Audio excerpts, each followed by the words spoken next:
Jadi dalam kehidupan itu tidak akan berjalan sempurna seperti yang ingin kita rasakan. Selalu akan ada perbedaan pandangan.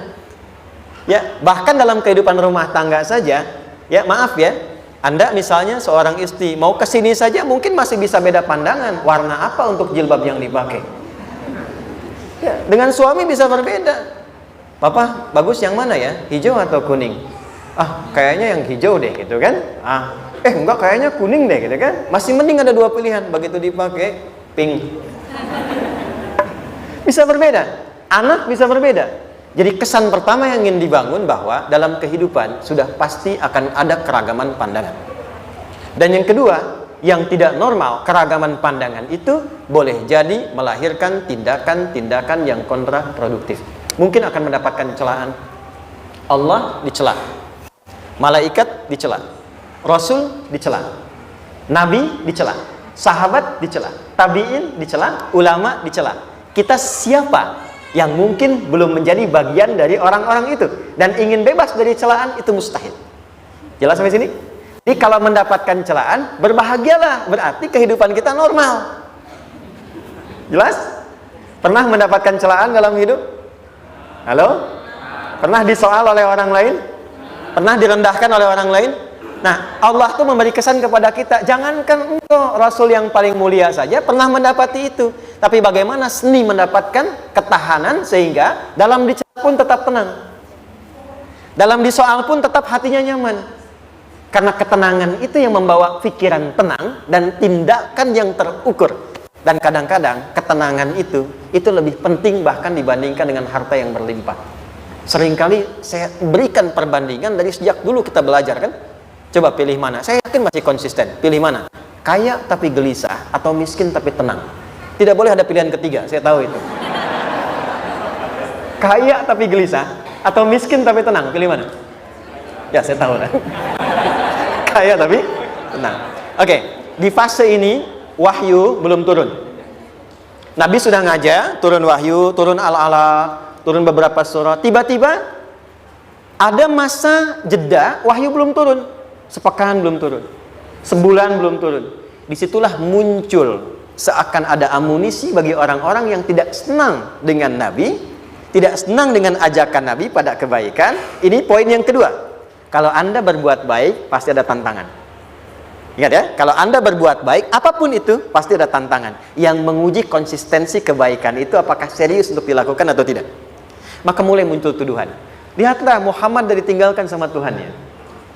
Tuh Muhammad dah gila tuh, naik turun bukit, naik turun lagi, kayak orang bengong.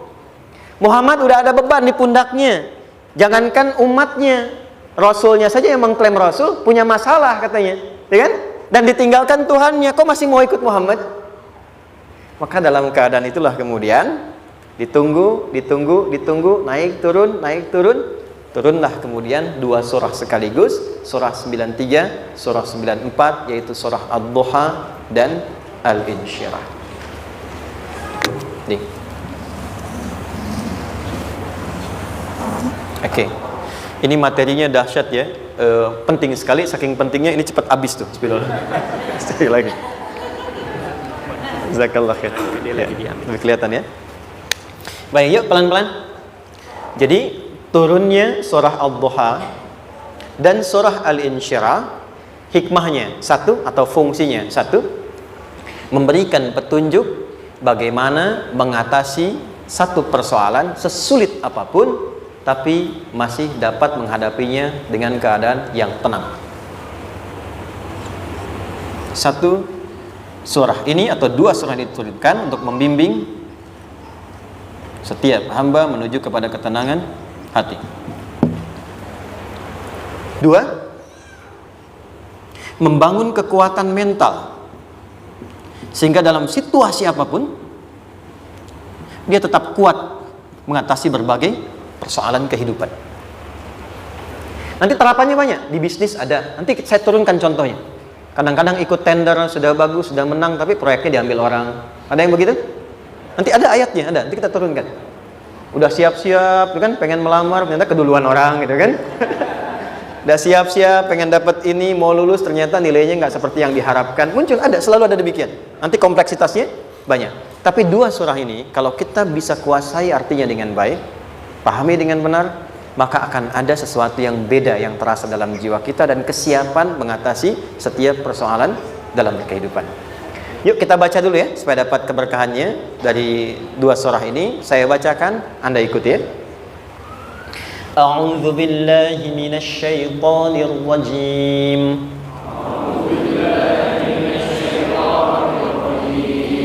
Bismillahirrahmanirrahim. Wadduha wal-laili idza saja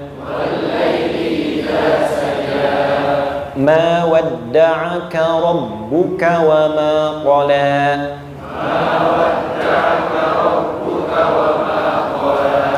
ما ودعك ربك وما قلى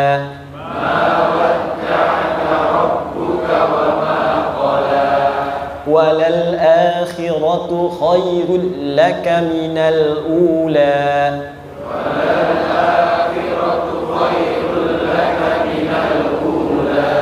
ولسوف يعطيك ربك فترضى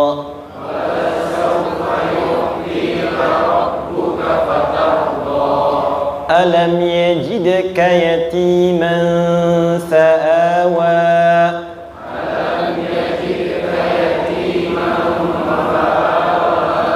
ووجدك ضالا فهدى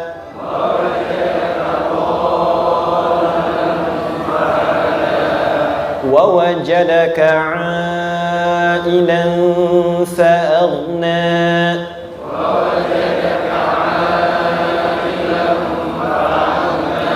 فأما اليتيم فلا تقهر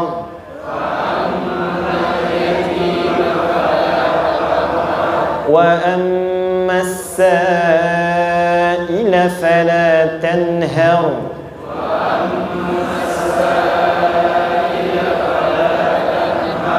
وأما بنعمة ربك فحدث.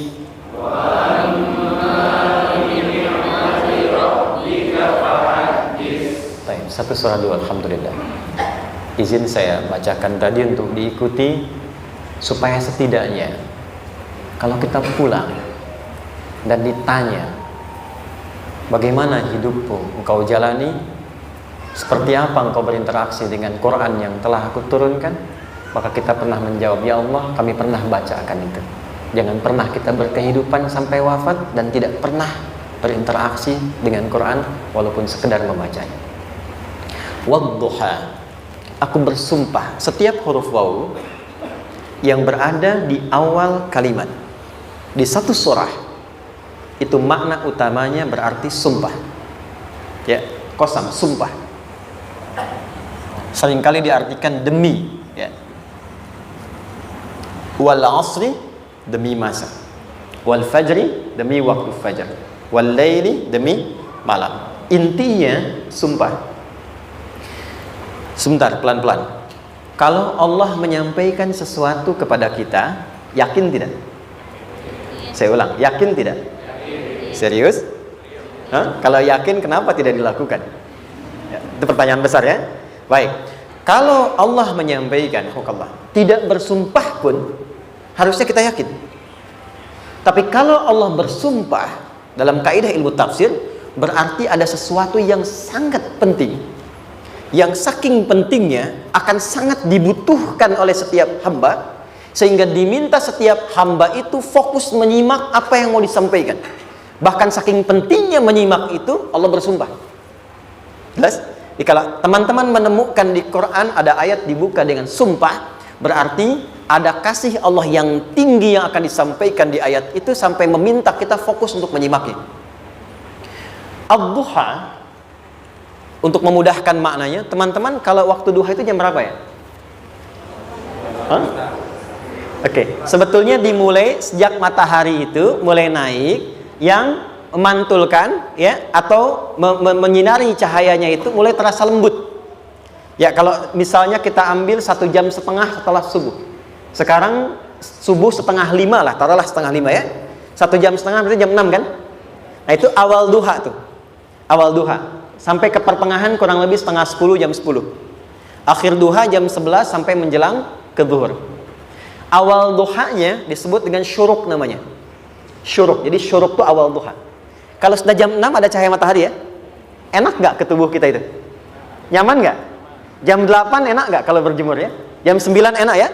Nah, ini kata kiasan dalam bahasa Arab. Kalau kita merasakan sesuatu yang enak, nyaman, memberikan manfaat yang banyak, itu orang Arab sering memberikan kiasan dengan waktu-waktu tertentu. Di antaranya duha. Jadi kalau kita menemukan kalimat duha, jangan langsung diartikan ke waktu duhanya. Boleh jadi yang diinginkan adalah makna di balik itu, yaitu semua kenikmatan dan kenyamanan yang didapatkan. Cara mengartikan ini, wadduha, aku bersumpah kata Allah, ya Muhammad, demi semua kenikmatan yang kau rasakan dalam hidup, seperti engkau merasakan kenikmatan cahaya duha itu. Jelas? Wal-laili idza saja, dan aku bersumpah, al-lail, lail itu apa? Malam. Baik, lail turunannya, layali jamaknya, lela, lili, lala, itu malam. Jadi kalau ada ibu leli, ibu malam-malam ya. Al-lail. Oke. Lail itu malam. Malam gelap nggak? Gelap. Tapi kalau gelapnya gulita, tidak ada cahayanya, gelap betul gitu. Gelap ya. Misalnya sedang kita dapati misalnya satu momentum padam lampu, padam semua, dan pas gerhana misalnya gelap sekali. Nah, itu bahasa Arabnya disebut dengan saja namanya. Ya, saja. Wal-laili idza saja. Dan malam apabila telah gulita. Zaman Nabi kan nggak ada lampu, ya, belum ada PLN, ya, dan seterusnya. Jadi gelapnya betul-betul gelap. Saya mau tanya sebentar. Biasanya kalau situasi gelap itu mudah nggak menemukan benda tertentu? Melangkah mudah atau sulit? Tidak mudah untuk dilakukan kan? Dalam bahasa Arab, kalau kita ingin mengungkapkan satu kegamangan yang luar biasa, sampai kita merasakan gelap dan sulit melangkah. Bukan hanya karena nggak ada cahaya, mungkin karena ada pekerjaan tertentu yang menyulitkan, masalah tertentu yang menyulitkan, sehingga merasa seakan-akan kita tuh gelap. Makan nggak enak, melangkah susah. Pernah nggak merasakan situasi yang saking beratnya satu beban itu seakan-akan makan nggak mau, melangkahnya berat, ada vertigo, kadang-kadang pusing. Pernah merasakan itu? Itu bahasa Arabnya, wal-laili idza saja. Perhatikan kalimatnya, ya Muhammad sallallahu alaihi wasallam, aku bersumpah demi semua kebahagiaan dan kenikmatan yang engkau pernah raih, seperti merasakan kenikmatan cahaya duha. Dan mungkin persoalan hidup yang pelik yang membuat engkau merasakan kesulitan, seakan-akan merasa di suasana gelap yang gulita. Ma wadda'aka rabbuka wa ma qala. Tanamkan dalam jiwamu yang paling dalam, aku tidak akan pernah meninggalkanmu. Ada suami pulang dari pekerjaan, mendapati istri sedang termenung dan mengalir air matanya. Tiba-tiba suaminya datang mengatakan, hangat sekali pada istrinya, di sampingnya membelainya dan mengatakan, "Ma, demi semua suka yang pernah kita lalui bersama, dan demi duka yang mengalirkan air matamu saat ini pun, tanamkan dalam hatimu yang paling dalam, Papa akan selalu bersama Mama dalam setiap situasi itu." Kira-kira para ibu merasakan itu bagaimana perasaannya? Masa sih? Tapi itu menarik loh. Menarik ya. Jadi kalau teman-teman ngaji surat Yusuf, di surat Yusuf itu laki-laki diilustrasikan dengan matahari, perempuan diilustrasikan dengan rembulan. Ya. Inni ra'aitu ahada asyara kaukaba wasyamsa wal qamara ra'aituhum li sajidin. Ayah, aku melihat bulan dan matahari serta 11 gemintang sujud hormat kepadaku. Jadi matahari diartikan itu sebagai laki-laki, suami, ayah. Kenapa disebut matahari? Diilustrasikannya, matahari itu kan menyengat dengan kuat. Kalau kita menjemur, mengeringkan pakaian, melindungi. Tipikal suami itu melindungi. Ada yang ganggu istri, sengat dengan kuat. Ada air mata yang mengalir, hei, keringkan itu sehingga tidak larut air mata mengalir di pipinya. Itu matahari. Sebaliknya rembulan. Rembulan itu kan enak dipandang, bukan bulannya ya, bukan bulannya. Kalau bulannya kan desainnya nggak sempurna, baik terlihat. Tapi cahaya rembulannya. tampil dengan indah, tampil dengan baik, enak dipandang, menenangkan, dan tidak tertukar. Jangan sampai ada istri jadi matahari, suami jadi rembulan. Jelas ya? Dengan kekuatan bulan aku menghukummu, ya kan? Itu salah. Oke. Tahan sampai sini, tahan. Lihat baik-baik. Saya berhenti sampai sini dulu. Kalau di Quran ada ayat menyebutkan, tidak spesifik orang yang disebutkan dan kapan kejadiannya, maka peristiwa itu akan terjadi dan dialami oleh kemungkinan generasi berbeda di setiap masa dengan tokoh berbeda tapi perasaan yang serupa. Sebaliknya, kalau disebutkan namanya, jelas identitasnya, kapan kejadiannya, maka peristiwa itu hanya akan menimpa orang tersebut dan tidak akan dialami lagi orang lain setelahnya. Saya tanya dulu yang akhwat, yang perempuan, kenal Maryam? Kenal, bagus. Kenal di mana? Maryam anaknya Imran, mengandung, melahirkan Isa alaihissalam, Yesus Mesias, tanpa disentuh laki-laki manapun. Dan di Quran identitasnya disebutkan langsung, Maryam binti Imran, wa Maryam ibnata Imran. Ini menunjukkan kesan bahwa yang mengandung dan melahirkan tanpa disentuh laki-laki manapun, itu hanya Maryam anaknya Imran. Ingat ya, mengandung melahirkan tanpa disentuh laki-laki manapun, bukan mengandung melahirkan tanpa suami. Kalau itu banyak dia, ya, mengandung melahirkan tanpa disentuh laki-laki manapun, hanya Maryam binti Imran. Tapi kalau nggak disebutkan siapa orangnya, kapan kejadiannya, tidak detail disebutkan, ini artinya situasi itu akan dialami kembali oleh orang di masa depan dengan generasi yang berbeda tapi substansi yang sama. Pertanyaannya, pernahkah kita mengalami situasi yang sulit sampai seakan merasa gelap? Nah, baik, maka adab yang pertama, jika mengalami situasi seberat apapun dalam berkehidupan, maka dekati Allah Subhanahu wa ta'ala. Ini awalnya, dekati Allah. Apalagi kalau ada yang mengatakan ini nggak mungkin, ini nggak akan terjadi, ini nggak bisa. Kalau sudah ada tanda seperti itu tanda langsung dari Allah, supaya Anda diminta langsung mendekat kepada Allah dan tinggalkan semua makhluk. Karena Allah hanya akan mengabulkan langsung kepada Anda tanpa perantara siapapun. Itu yang terjadi pada Nabi Zakaria. Ini nggak mungkin, ini mustahil. Maka beliau langsung memohon kepada Allah dan langsung menyebutkan, ya Allah, saya minta darimu saja, tidak dari yang lain. Maka dikabulkan seketika. Jadi yang pertama, jika punya kesulitan sebesar apapun, seberat apapun, cepat dekati Allah. Maka di situ akan dijawab langsung oleh Allah, ma wadda'aka rabbuka wa ma qala. Hambaku, sepanjang engkau mendekat kepadaku, maka yakinkan dalam dirimu, situasi apapun yang kau rasakan, aku tidak akan pernah meninggalkanmu. Sudah? Satu? Paham sampai sini? Oke. Pelan-pelan ya. Saya belum bicara caranya. Saya baru bicara di awal motivasinya. Dekati Allah dulu, nanti caranya didetilkan di surah Al-Insyirah. Teruskan. Ma wadda'aka rabbuka wa ma qala. Walal akhiratu khairul laka minal.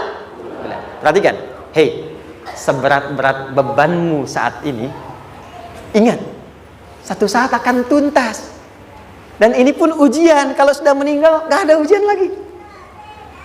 Dan nanti kehidupan yang sekarang, apapun yang kau pertentangkan, perdebatkan, perselisihkan, itu semua akan ditinggalkan.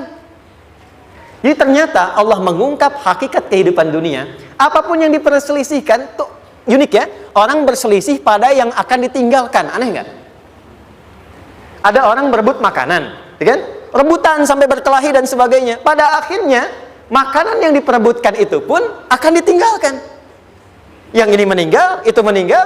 Jadi memperebutkan sesuatu yang pada akhirnya akan berakhir.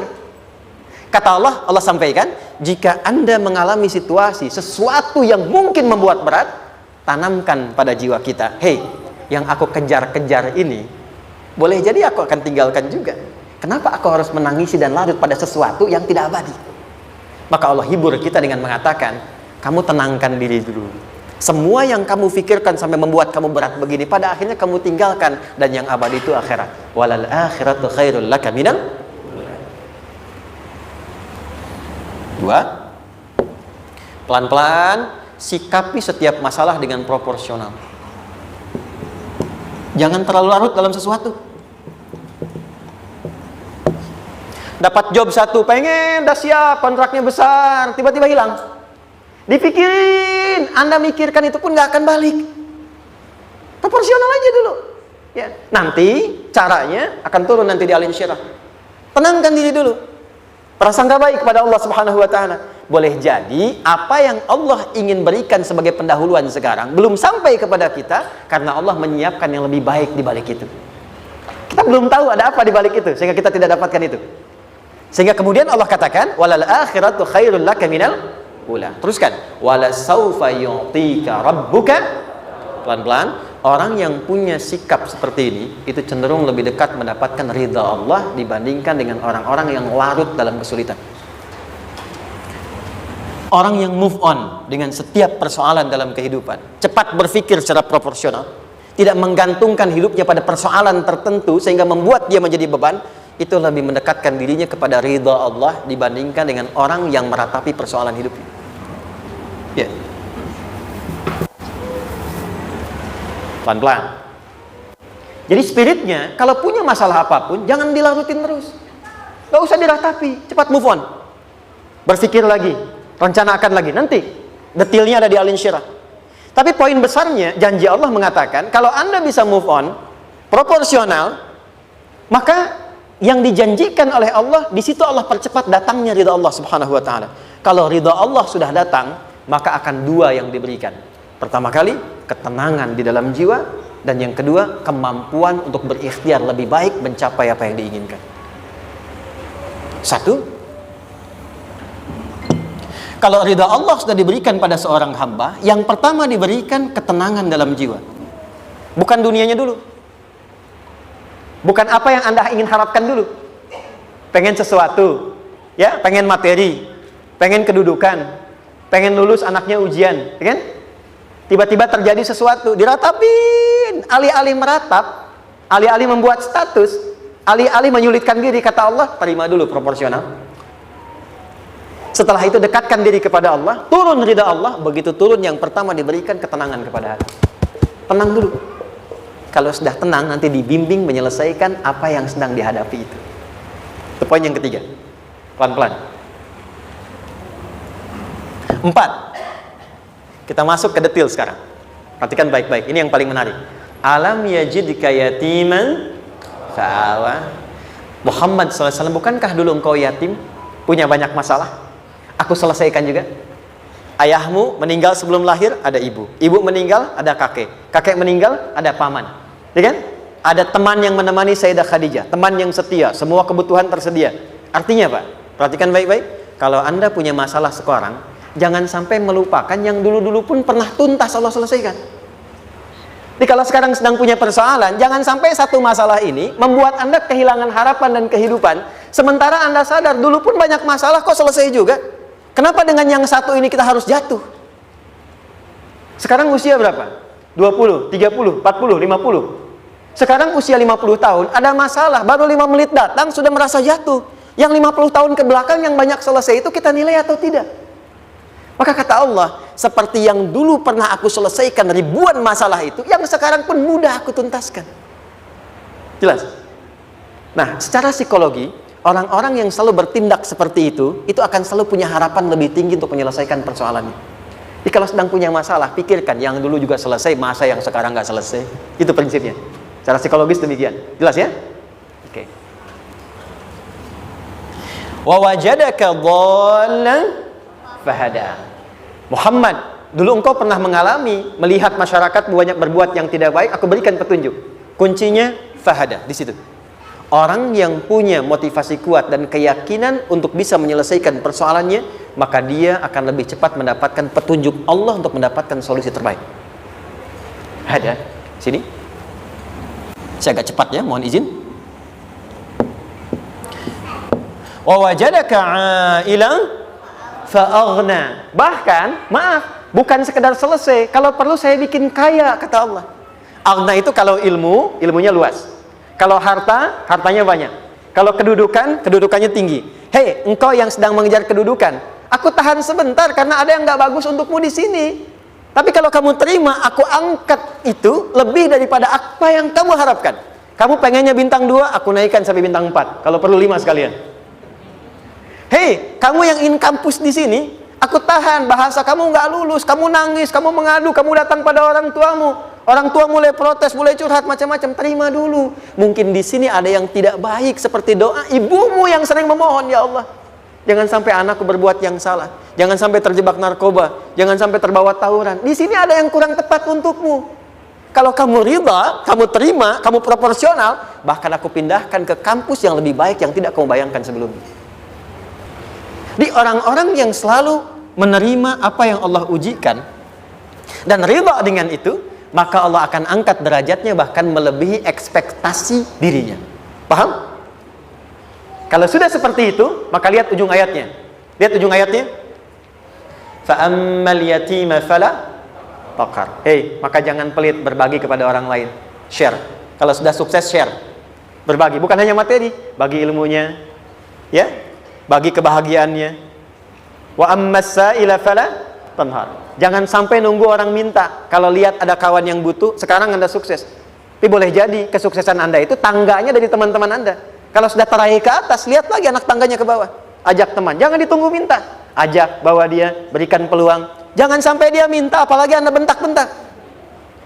Aku kan yang dulu bantu kamu. Jangan sampai keluar kata-kata itu. Kamu bisa naik di atas karena aku kan yang dulu bantu kamu. Kamu bisa jadi pemeran utama karena aku yang rekomendasikan. Karena aku yang dorong kamu, misal. Jangan sampai keluar kata-kata itu. Apalagi langsung keluar, tidak. Ini karena ilmuku saja misalnya. Kalau itu bisa dilakukan dengan baik, lihat ujungnya. Wa amma bi ni'mati rabbika fahaddits. Maka semua nikmat yang dirasakan akan mudah untuk diimplementasikan dan disyukuri. Jadi semua nikmat itu bukan cuma dirasakan. Jadi membagi semua nikmat itu adalah rasa terbaik untuk menikmatinya. Maaf ya, Anda kalau punya makanan, dimakan sendiri.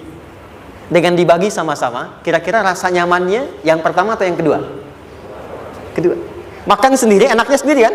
Tapi ketika ada teman berbagi dan tahu, oh enak ya, nyaman ya, ada kebahagiaan, ada ngobrol, ada tertawa, ada kebersamaan, itulah inti nikmat yang sesungguhnya. Wa amma bi ni'mati rabbika. Ternyata masalah yang diberikan bukan ingin memberikan beban, tapi ujungnya, endingnya supaya Anda bisa mendapatkan nikmat berkualitas yang bisa dibagi. Dilihat surat Ad-Duha itu jangan cuma lihat awalnya, lihat ujungnya. Ternyata ketika seseorang mendapat masalah seberat apapun, itu bukan ingin membebani, tapi ingin meningkatkan kualitas hidupnya supaya mendapatkan nikmat yang lebih besar dan merasakan nikmatnya itu dengan berbagi. Itu poinnya. Jadi kalau sampai sini kita paham dan kita beri nama misalnya dengan fikih ujian, jadi kalau desain ujian ini sistematikanya kita pahami, maka tidak ada alasan untuk mengeluhkan persoalan. Jadi melihat masalah itu bukan sebagai beban, pada akhirnya melihatnya sebagai tangga untuk mencapai kebahagiaan. Jelas sampai sini? Baik, kalau sudah seperti ini, ingin punya masalah atau tidak ingin punya masalah? Tidak. Ingat ya, jadi kalau anak pulang bawa masalah, dilihatnya jangan beban. Oh, Allah ingin menaikkan kualitas pada anak saya, yang dengan itu menjadikan ia mendapatkan nikmat yang belum pernah didapati. Kalau rumah tangga sedang ada masalah, jangan banyak diperseterukan, tapi direnungkan sejenak. Oh, Allah ingin meningkatkan kualitas rumah tangga ini, sehingga kita bisa mendapatkan nikmat yang tidak pernah didapati sebelumnya. Makanya nikmat berumah tangga itu yang terbesar, selalu bertambah ketika menyelesaikan masalah. Silahkan cek. Kalau sedang ada masalah berseteru kan, tapi setelah selesai kan jadi lebih nikmat ya, ya, lebih senang lagi.